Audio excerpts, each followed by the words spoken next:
Hello students, I am Sajin Bharadwaj. Today I am taking the topic extracting metals of high reactivity from our lesson number 3, and the name of lesson you know very well, metals and non-metals.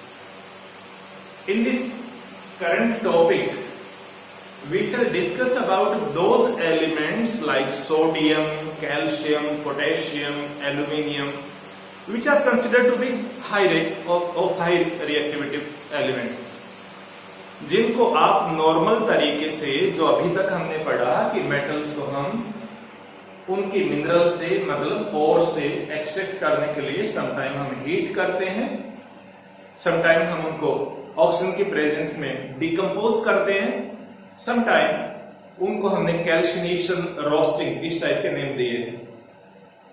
But वो सभी चीजें हमारे पास less reactive या moderately reactive element के लिए applicable है। Actually क्या होता है कि अगर आपके पास एक ऐसा एलिमेंट है जैसे जिंक है, जिंक के साथ ऑक्सीजन है, you can heat it with carbon, carbon की प्रेजेंस में आप इसे हीट कर सकते हैं, and carbon can obtain this oxygen, carbon इस ऑक्सीजन को ऑब्टेन कर लेता है, मतलब सेपरेट कर देता है। तो यहां हम कहेंगे carbon is acting as a reducing agent, right. Carbon has good affinity towards oxygen. But अगर यही कंपाउंड आपके पास सोडियम ऑक्साइड है और उस केस में आप कार्बन के साथ इसे हीट करना चाहेंगे और आपको लगेगा कि सोडियम अलग हो जाएगा, तो ऐसा पॉसिबल नहीं है, बिकॉज यहां ऑक्सीजन और सोडियम की जो बॉन्डिंग है that is very much strong bonding. Carbon is not able to separate the oxygen, इसलिए आपको जो मेटल मिलना चाहिए यहां से नहीं मिलेगा। So such type of element are called high reactive element, जो आपके पीरियड नंबर 1 में मिलेंगे, आप ग्रुप नंबर 1 में मिलेंगे, जब आप पीरियोडिक टेबल पढ़ेंगे ग्रुप नंबर 2 में मिलेंगे, ये high reactive which are called alkali metals और alkaline earth metals। अब अगर इतना रिएक्टिव ये है, इसमें सोडियम क्लोराइड का एग्जांपल भी आप साथ में चाहे तो डाल सकते हैं कि आप ये सोचिए क्लोरीन को इजीली अलग कर दे, नहीं हो पाएगा। एल्यूमिना होता है Al2O3, मैंने वर्ड एल्यूमिना बोला है, अगर मैं इसके साथ 2H2O लिख देता हूं then it becomes bauxite, that is ore of aluminium. इसको हीट करें वाटर रिलीज हो जाएगा, now it is called alumina. अब आपके पास एल्यूमिना है, आपके पास सोडियम क्लोराइड है, अगर यहां से एल्यूमिना और यहां से सोडियम निकालना है तो नॉर्मल रिडक्शन से पॉसिबल नहीं। इस केस में हम क्या करेंगे, इलेक्ट्रोलाइटिक मेथड यूज करेंगे। Electrolytic means we shall use the current to separate the metallic and non metallic part. Meaning metallic part आप बच्चों को मैंने बहुत बार बता लिया है, मेटालिक पार्ट बनाएंगे आपके कैटायंस, पॉजिटिवली चार्ज होंगे, और नेगेटिव चार्ज वाले आपके नॉन मेटल अलग से सेपरेट हो जाएंगे इसीलिए। So come to the main point. अब ये जो हमारे पास एक डिवाइस है, it is a electrolytic tank, you can say, एक तरह से ये इलेक्ट्रोलाइटिक टैंक है। It is made up of steel, बाहर से ये स्टील से बनाया गया है, आउटसाइड जो पोर्शन होगा that is found of steel, right बेटा। बिल्कुल अंदर आप देख पा रहे होगे एक ब्लैक लेयर मैंने और बनाई है, that black layer is actually carbon lining. Carbon मतलब ग्रेफाइट की एक पूरे के ऊपर लाइनिंग लगा दी गई, राइट। अब ये जो कार्बन लाइनिंग है, वैसे तो ये जो राड आपको रेड दिखाई दे रही है मैंने जानबूझ करके रेड बनाया है, बट एक्चुअली ये कार्बन की है, ब्लैक ही होनी चाहिए, but just to separate, just to give the different look. ये चीज हमारे पास, they are again carbon rods and these carbon rod are attached to the positive terminal of the battery, so they will behave as a anode. ये किसका काम करेंगे, anode का काम करेंगे। एनोड मतलब पॉजिटिवली चार्ज इलेक्ट्रोड। और ये पूरे का पूरा जो बेस है, ये बेस जो ब्लैक दिखाया गया है, ये बेस कार्बन लाइनिंग है, और इसको बैटरी के नेगेटिव टर्मिनल से जोड़ा गया है, ये एनोड का काम करेगा, सॉरी कैथोड का काम करेगा, सॉरी कैथोड। ये वाला राड करेंगे एनोड और ये करेगा कैथोड। अब होना क्या है इसमें, आप जिस भी एलॉय को, जिस भी मिनरल को, एलॉय नहीं, जिस भी मिनरल को आप सेपरेट करना चाहते हैं, ठीक है, उसमें से मेटल को आप ऑब्टेन करना चाहते हैं, उस मिनरल को मींस ओर को हम इसमें फिल करेंगे। मान लीजिए आपने एल्यूमिना करना है तो Al2O3 पाउडर्ड फॉर्म में, क्रस्ट फॉर्म में इसमें फिल किया जाएगा। With the help of electric current it will be melted, इसको मेल्ट करेंगे और जब ये मेल्ट हो जाएगा तो इट इज कॉल्ड मोलिटन फॉर्म।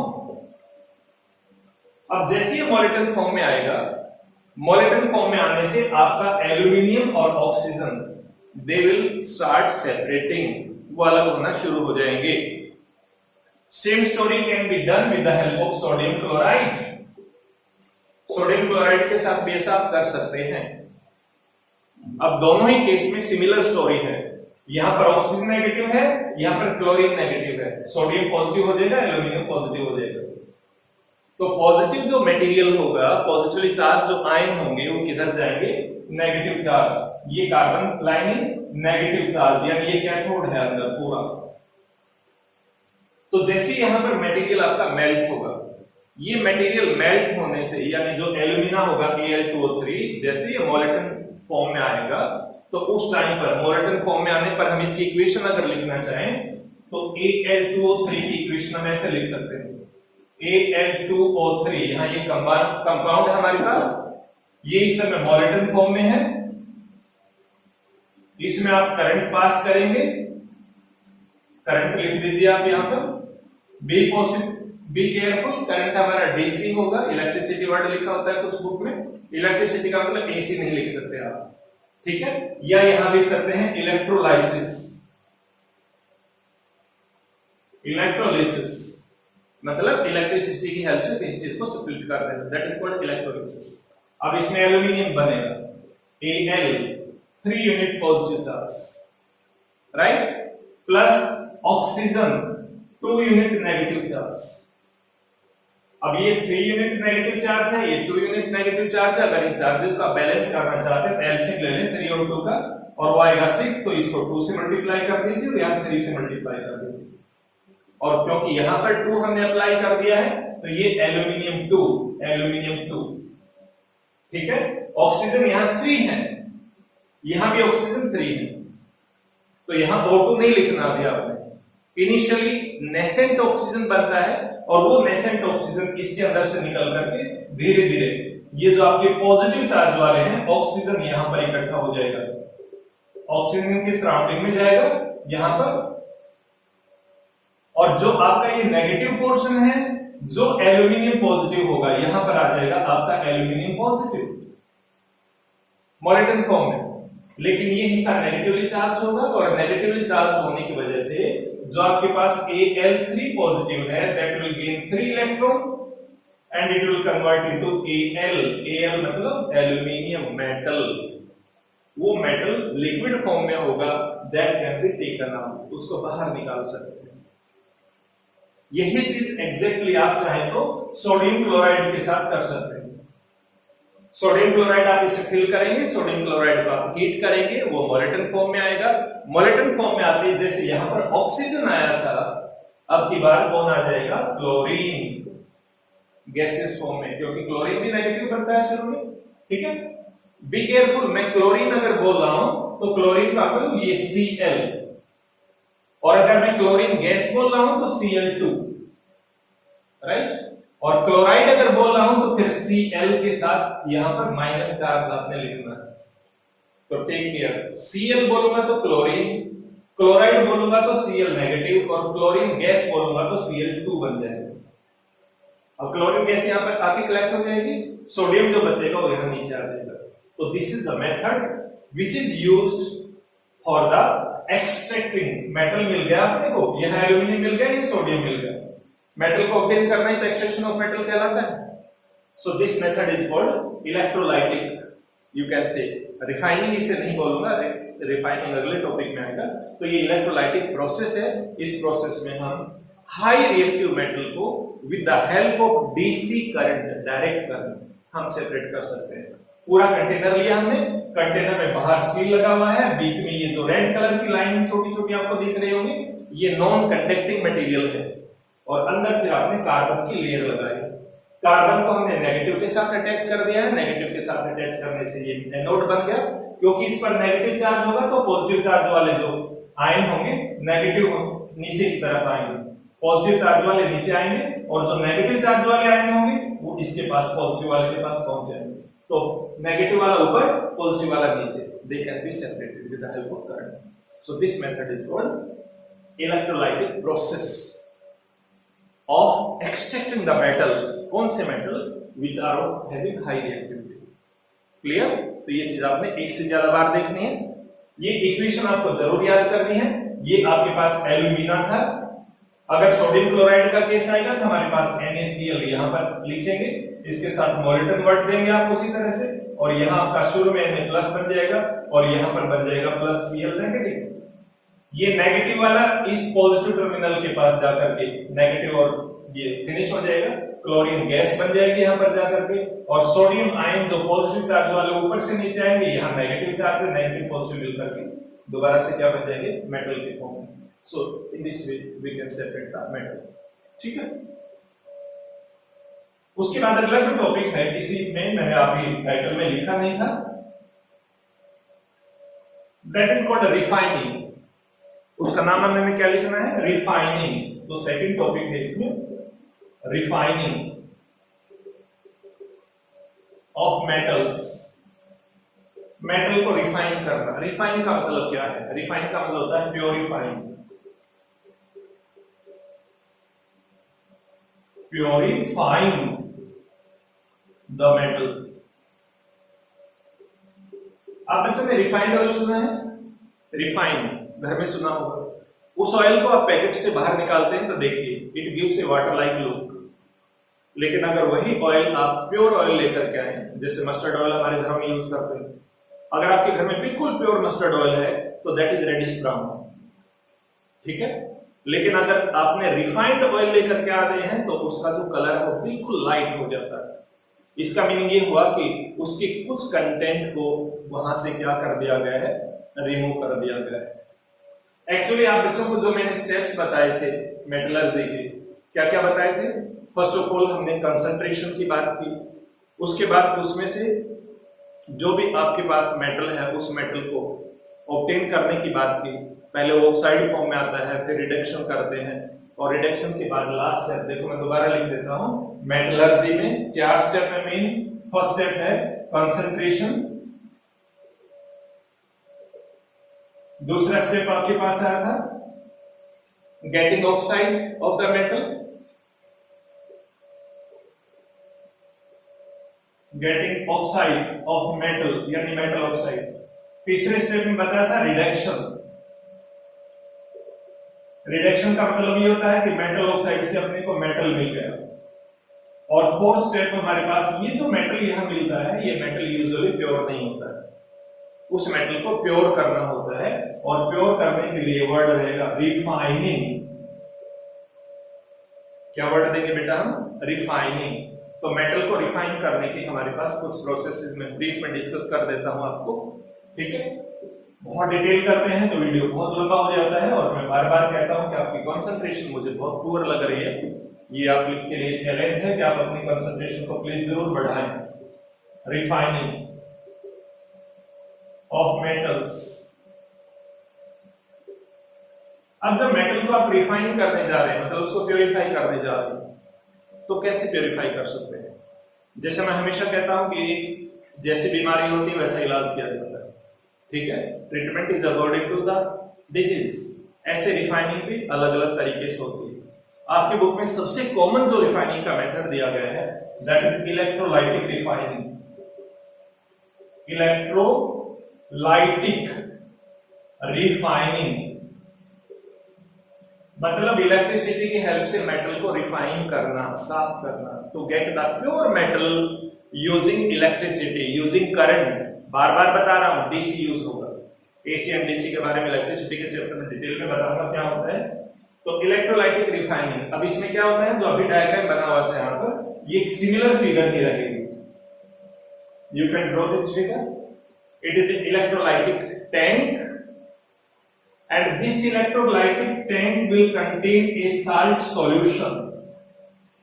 ये आपका टैंक है जो ग्लास का बना हो सकता है, जो सिरेमिक का बना हो सकता है, ठीक है, या किसी प्लास्टिक टाइप के मटेरियल का हो सकता है, यानी नॉन कंडक्टिंग मटेरियल का होना चाहिए। और अगर कंडक्टिंग का बना दिया तो अंदर फिर लेयर लगानी पड़ेगी नॉन कंडक्टिंग। इसके अंदर हम साल्ट सॉल्यूशन लेते हैं। Salt solution. Salt solution is called electrolyte. Electrolyte. For example, अगर आपको कॉपर को रिफाइन करना है, कौन से मेटल को रिफाइन करना है? कॉपर को, तो इसमें कॉपर का साल्ट ले लेंगे। कौन सा कॉपर का साल्ट? CuSO4। इसके साथ लिखना आपने AQ डॉट। कॉपर मेटल को रिफाइन करना है तो कॉपर की एक थिक रॉड हम यहां लगाएंगे, एक thick rod of copper metal. और ये जो रॉड होगी, ये रॉड होगी इम्प्योर मेटल, इम्प्योर मेटल। दूसरी साइड आपने बिल्कुल पतली सी स्ट्रिप लगानी है, STRIP strip of pure metal. Copper को ले रहे हैं तो ये मेटल की कॉपर ही, ये मेटल भी कॉपर ही होना चाहिए। ये नहीं कि उधर गोल्ड लगा देते हैं, नो। फिर क्या होगा? कॉपर के अंदर गोल्ड घुस जाएगा, फिर इंप्योरिटी रहेगी। What is done? तो यहां क्या करेंगे हम? We shall use a battery like this. ये आपका पॉजिटिव टर्मिनल होगा, ये नेगेटिव टर्मिनल होगा, और ये इंटरनली कनेक्टेड भी करने चाहिए। ये बैटरी दिखाने का तरीका। अब जैसे इसमें यहां एक की अप्लाई कर सकते हैं, की का मतलब एक तरह का स्विच होता है। जैसे आप उस स्विच को ऑन करेंगे, ऐसे दिखाएंगे, इसका मतलब ये ऑन हो गया। Now the current will start flowing through the system. अब ये जो साल्ट है बेटा, ये कॉपर सल्फेट है, और आप बच्चों को मैंने बताया था कुछ दिन पहले वाले वीडियो में भी कि जो साल्ट सॉल्यूशन होते हैं, दे कंडक्ट इलेक्ट्रिसिटी। इनमें आयन बनेंगे। कॉपर सल्फेट जो आपके पास है, copper sulphate will convert into copper plus sulphate. ये 2 यूनिट पॉजिटिव है, ये 2 यूनिट नेगेटिव है, यानी पॉजिटिव और नेगेटिव आयन बन गए। अब क्या होगा? ये आपके पास पॉजिटिव टर्मिनल है, तो पॉजिटिव के साथ जो रॉड बनेगी that will behave like anode. ये आपका एनोड बन गया। और जो नेगेटिव के साथ जुड़ेगा वो क्या बन जाएगा? कैथोड बन गया। एनोड बोले तो पॉजिटिव, कैथोड बोले तो नेगेटिव टर्मिनल। अब यहां पर जो आपके पास कॉपर पॉजिटिव बनेगा, यहां बनेगा copper positive. Copper positive ion यहां आएंगे सॉल्यूशन के अंदर, सॉल्यूशन में से धीरे धीरे वो शिफ्ट हो जाएंगे आगे की ओर। एज ए रिजल्ट यहां से कॉपर जो आपके पास प्योर कॉपर है इसमें से, that will convert into copper positive ion. Ion solution में आएंगे, आयन डायरेक्ट वहां नहीं पहुंचेंगे, आयन सॉल्यूशन में आएंगे, और जितने आयन सॉल्यूशन में यहां से आते हैं, यानी जितने एटम आयन बनकर के इसमें आते हैं, ठीक उतने ही आयन यहां पर जाकर के इसके साथ स्टिक होना शुरू हो जाएंगे। धीरे धीरे ये जो हमारी रॉड होगी, ये रॉड आपकी ठीक होती चली जाएगी। राइट? ध्यान करना है, जिस लेवल तक आपने सॉल्यूशन दिखाना वहां तक थिकनेस दिखानी है। अगर सॉल्यूशन की हाइट आप यहां तक दिखाते हैं तो रॉड की थिकनेस फिर आप ऊपर तक ले सकते हैं। कई बार बच्चे क्या करते हैं, सॉल्यूशन तो यहां तक है, रॉड ऊपर तक बहुत थिक हो गई, ऐसा नहीं होता। अब जैसे यहां से मटेरियल निकलेगा, यहां से मटेरियल निकलेगा, तो इसकी थिकनेस कम हो जाएगी। इसकी थिकनेस कम होगी तो इसको आप इस तरह से कटापटा से दिखा दीजिए कि इसमें से मेल्ट होकर मटेरियल उधर चला जाए। अब क्योंकि ये प्योर तो थी नहीं, इसमें इंप्योरिटीज भी थी, तो इंप्योरिटी कहां जाएंगी? इंप्योरिटी आगे नहीं जाएंगी। इंप्योरिटी यहां नीचे, यहां पर कचरा बनके गिर जाते हैं। कचरे को इंग्लिश में आप क्या कह देते हैं? मड।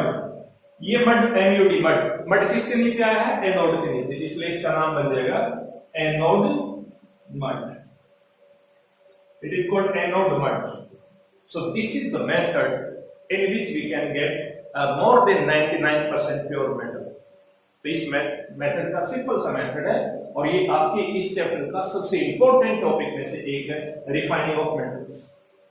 ठीक है, मैं फिर से एक्सप्लेन कर देता हूं कि हमने डिवाइस लिया है, और डिवाइस के अंदर आपने सॉल्यूशन लिया है, ध्यान करेंगे अगर कॉपर राड है तो कॉपर का साल्ट आना चाहिए, सिल्वर की राड है तो सिल्वर सॉल्यूशन होना चाहिए, और कोई है तो आपके पास उसी जैसा मेटल है उसी का साल्ट होना चाहिए, वो इलेक्ट्रोलाइट का काम करेगा। एक्वस फॉर्म में होगा साल्ट, तो साल्ट का मतलब साल्ट सॉल्यूशन रहेगा। साल्ट सॉल्यूशन हम यहाँ फिल कर देंगे, दो राड लगाएंगे, एक थिक राड होगी जो इम्प्योर मेटल की होगी, that will behave like anode. दूसरी बिल्कुल पतली सी स्ट्रिप लेंगे, ये ऊपर जैसे थिन दिखा रखा है, थिन स्ट्रिप ऑफ मेटल, ठीक है, but it will should be of the same metal, उसी मेटल की होनी चाहिए।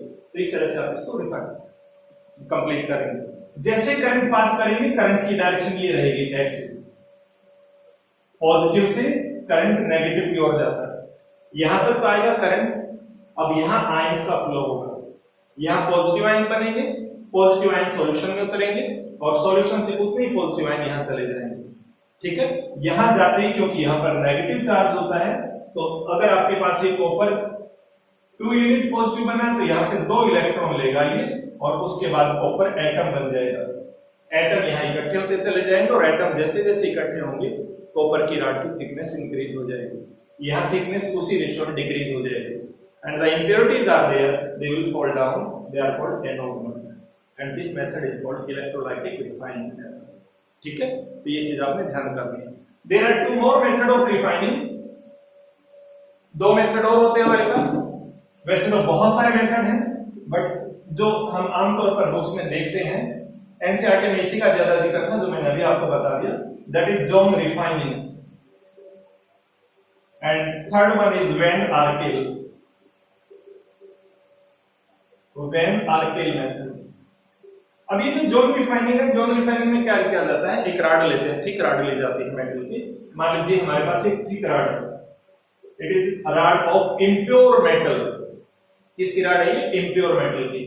इसके ऊपर एक ऐसा हीटर फिट कर दिया जाता है, एक हीटर है मान लीजिए हमारे पास, सपोज करिए हीटर है रिंग की फॉर्म में। अगर ये हीटर है, अब राड में इस हीटर के अंदर से, अगर ये हीटर है मान लीजिए, तो राड में धीरे धीरे इसके अंदर से चलना है आगे की ओर, या तो राड चलेगी या हीटर के नाम से हो, ये डिपेंड करेगा आपकी सेटिंग के ऊपर। अब जैसे हीटर यहां आएगा, heater will give lot of heat, बहुत सारी हीट देगा, तो राड का स्टार्टिंग पोर्शन मेल्ट हो जाएगा। जैसे ही पोर्शन मेल्ट होगा तो इसमें से इंप्योरिटीज ऊपर आएंगी, एंड हीटर स्लोली आगे की ओर जाएगा। जैसे जैसे हीटर आगे जाएगा, pure metal will crystallise first. Pure metal पहले अपने छोटे छोटे जो डॉट टाइप के क्रिस्टल्स बनाएगा, उसकी फॉर्म में पहले इकट्ठे होते चले जाएंगे, और इंप्योरिटी हीटर के साथ धीरे धीरे आगे की ओर जाते जाएंगे, ठीक है। यानी थोड़ा थोड़ा एरिया को इंग्लिश में जोन बोलते हैं, थोड़ा थोड़ा एरिया यहां पर पहुंच जाएगा। तो यहां पर पहुंचने का मतलब हुआ इस राड का ये कंप्लीट पोर्शन क्या हो गया, प्योर। जो लास्ट का हिस्सा बचेगा इम्प्योर, उसको कट कर लेंगे, ये हिस्सा आपको प्योर राड का मिल जाएगा। This is called zone refining. And van Arkel method आमतौर पर जो स्ट्रेटेजिक मेटल होते हैं, जैसे टाइटेनियम का नाम सुना होगा, स्ट्रेटेजिक का मतलब आप समझते होंगे, शायद आजकल इंडिया चाइना का काफी टेंशन चल रहा है, आपने टैंक्स सुने होंगे, मिसाइल सुने होंगे, ठीक है, और बहुत सारे टाइप के वेपन्स आते हैं। तो उन वेपन्स में पर्टिकुलरली जो बहुत स्ट्रॉन्ग मेटल होते हैं, टाइटेनियम का मैंने एग्जांपल दिया, this type of metals they are purified with the help of van Arkel method. इसमें क्या किया जाता है, आयोडीन लिया जाता है, और इनिशियली मेटल के साथ आयोडीन का कंपाउंड प्रिपेयर करते हैं, एंड उस कंपाउंड को प्रिपेयर करके उसके बाद एक ऐसे एनवायरमेंट में उसको एवापोरेट करते हैं जिस एनवायरमेंट में आमतौर पर इनर्ट एनवायरमेंट होता है and very low atmospheric pressure. ऐसे केस में आयोडीन दोबारा से सेपरेट हो जाएगी and we shall get the pure metal. That method is called van Arkel method. So these are the 3 methods in which we can verify our metal. ठीक है? So that's all about this video. 2 छोटे topic बच गए हैं, one is corrosion and another is alloys. I will take in the next video. Thank you very much.